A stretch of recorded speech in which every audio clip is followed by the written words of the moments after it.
Miten Suomen suurin kuntokeskusketju onnistui vähentämään asiakaspalvelun chat-kuormitusta peräti 60%? No tähän vastaus löytyy meidän Freshin ja Liidun yhteistyöstä, jossa asiakaspalvelu nostettiin täysin uudelle tasolle.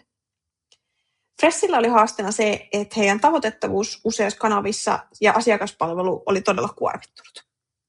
He tarvitsivat tähän ratkaisun, joka suodattaa nämä yleisimmät kysymykset ja vapauttaa henkilöstön aikaa tämmöisiin niin kuin vaativampiin kohtaamisiin. Täällä Freshin verkkosivulla me nyt nähdään, että miten tämä on oikein toteutettu.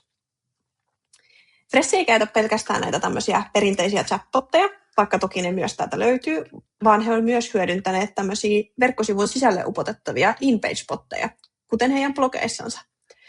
Ja tällä pystytään muun muassa ohjaamaan joko heidän asiakkaansa tilaamaan viikkokirja heidän sähköpostiin tai vaikka ehdottamaan heille blogin aiheita.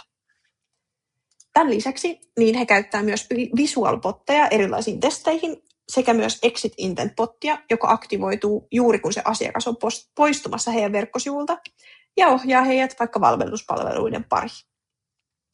Tässä yhteistyössä tulokset on puhuneet puolestaan, sillä näiden live-keskusteluiden määrä on pudonnut 60%, mutta heidän asiakkaat on silti tyytyväisempiä kuin koskaan.